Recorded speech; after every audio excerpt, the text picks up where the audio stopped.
In this week's video, I'm going to be replacing the aircon condenser on this E92 BMW. Before we get on with this video, Autonight is a whisker away from having 10,000 subscribers, and that's always been my target. If you haven't already subscribed, I'd really appreciate it if you do. Back to the video.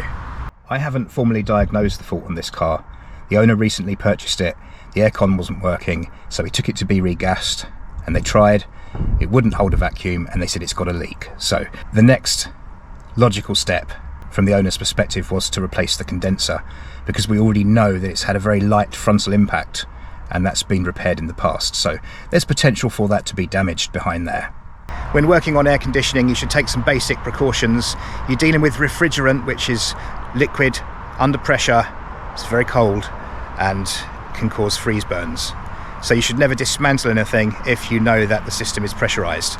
I happen to know this system isn't pressurized because I know the gas has been reclaimed prior to it failing the vacuum hold test.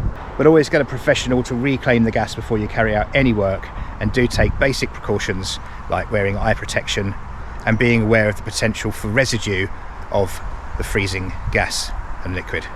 The aircon condenser lives in here, just ahead of the radiator. To begin with, I need to remove all the components that are needed in order to access the cooling fan and the radiator. T20s.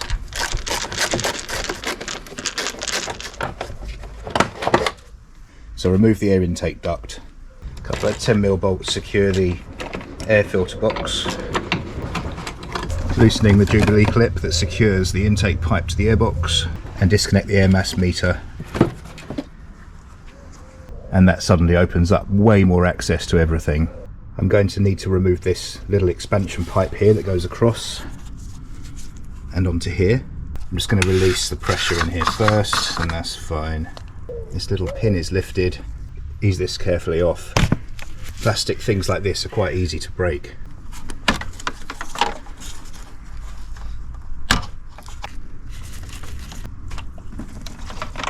Disconnect this cooling fan. And this makes it easier to withdraw this pipe. In order to remove this fan cowling complete with the fan, there's a T25 screw right there. And to make it easier to lift this out, I'm just going to remove the wiring loom for the fan motor from these clips and get it out of the way, and just leave it up here for the time being. That way we can lift this up through here.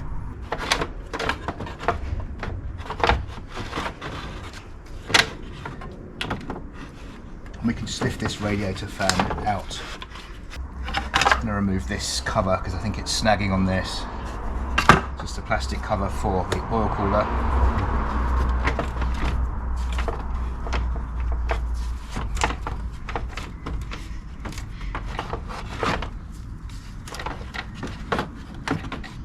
It lifts out in one piece like that, giving us full access to the radiator and the hoses. I now need to drain this cooling system. You can do this one of two ways. Either remove the engine under tray, as many of these radiators do have a little drain plug at the bottom, or, seeing as we don't need to go under the car for any other reason, I can just remove the radiator hoses and it will drain down that way. Just be more messy. The radiators and the hose connections are only plastic, so I need to be careful not to break anything.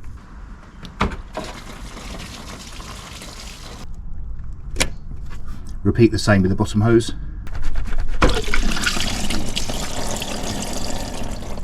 A couple more T25s in each corner that secure the radiator.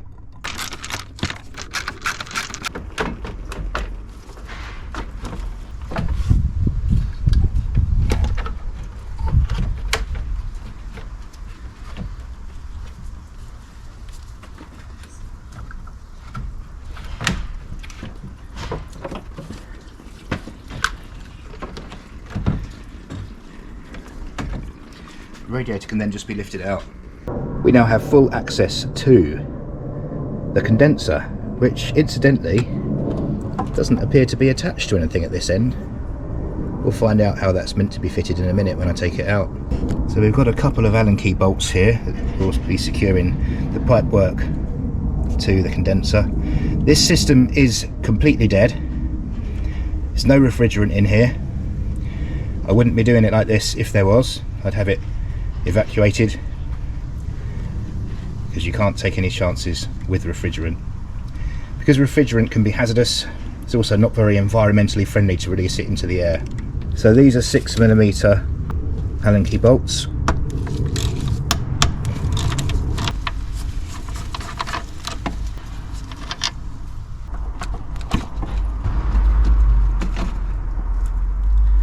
And I think there's a T25 just behind there as well. This might be the only thing securing this condenser in place. In fact, it feels like it is.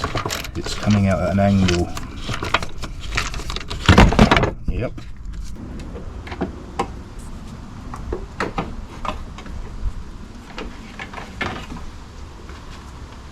I'm just having a look at this now. It's out and I can't actually see any damage, and the system has dye in it.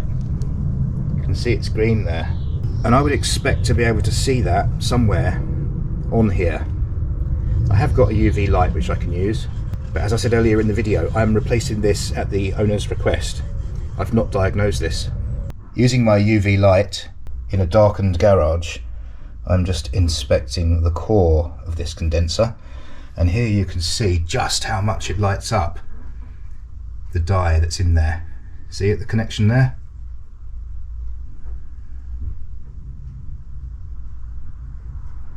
So far I'm not seeing anything, which is very disappointing, especially for the owner. So after a very thorough inspection of the entire surface, I see no evidence of any leaks. Here we have the new component in this box. The brand is NRF. These guys are massive in the air conditioning world, in many industries including rail. There's the part number. It's very nicely packaged. Here it is, nicely painted in black, and it also comes with the seals as well, which is very good. They don't always. Just a moment to compare old with new, and dimensionally they're all good. It's got a couple of 14mm bolts we need to remove. These are sealing caps which prevents the air from entering this. It's got a receiver dryer built into it here, which is like a desiccant. It removes moisture from the system. It's important that that is not exposed to the air for prolonged periods of time. And if you've got an air conditioning system that's left open to the atmosphere for a while, it's important that you replace this component, which is part of the condenser on these.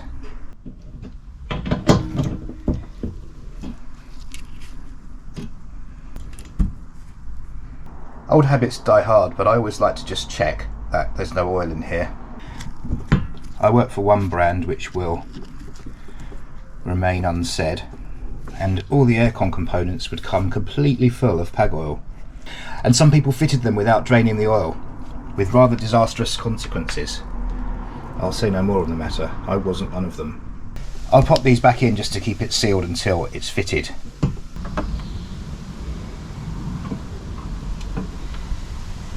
The left hand side of the condenser simply clips in. There's a little piece that protrudes that you can see there in the middle, and that just clips into the front panel. It wasn't fitted correctly before, it was just flapping around.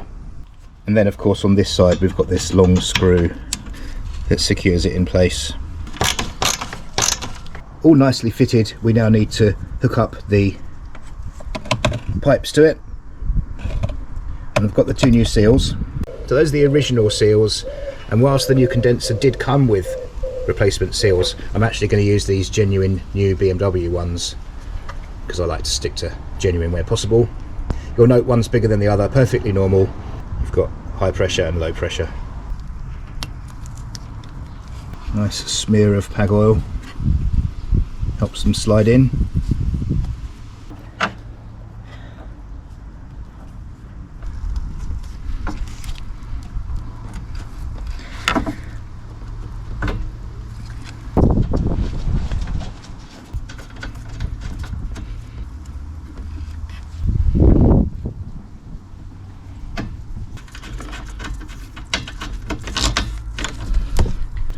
Tighten these. Don't over tighten them, as they're only going into soft aluminium.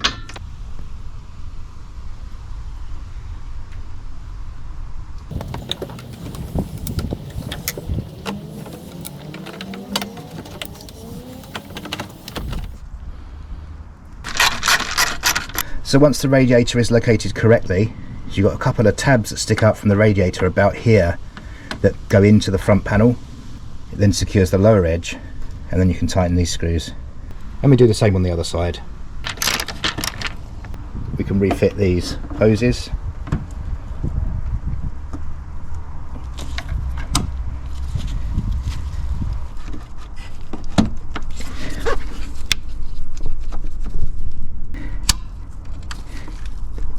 We can now drop this fan back in. Note that you've got these little protrusions here, which locate in these little slots here on the radiator.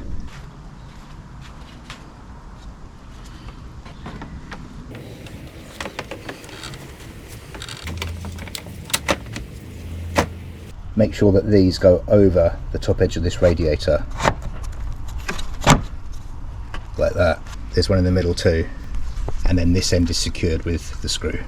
I actually really like the way these cars are put together. It's so logical. We can bring this expansion pipe back.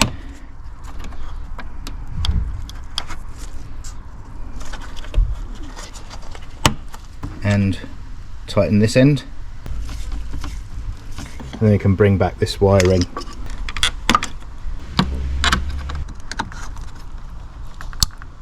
Reconnect the fan motor.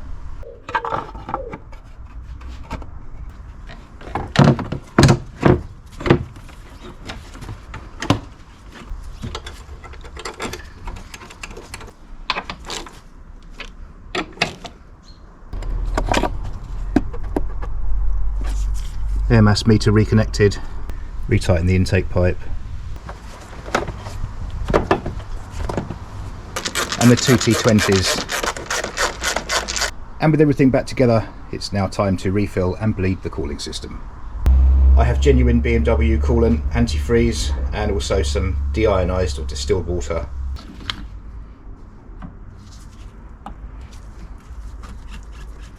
Refilling this, it's going to be a 50-50 mix, so initially I'm going to put this 1.5 litres in, and then we've got the distilled water here, de-ionised, whatever you want to call it. I'm sure there is a difference. And in this one I've got a 50-50 mix.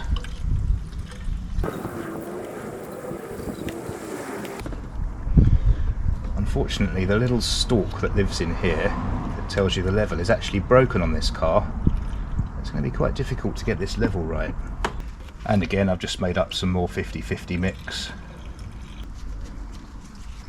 Inside the car we can now initiate the bleeding process, which is pretty good on these cars. So with the ignition on, aircon off, heater to the max, heater to the max. Let's get that fan down low. I now press and hold throttle pedal down for about 10 seconds. The electric pump springs into life and the system is bled, which I think is an amazing thing. I wish more cars had a system like this. So it does this in cycles, it stops for a while and then it restarts. And we can top this up as we go because the level will drop. It seems to run the coolant pump at various speeds. And it gets a bit over enthusiastic at some points and it spits a bit out the top, like now. This carries on for quite a few minutes and I allow it to complete its bleeding process. Because the markings are missing on this little dipstick thing here, I'm going to my car just to see if I can gauge where that level should be.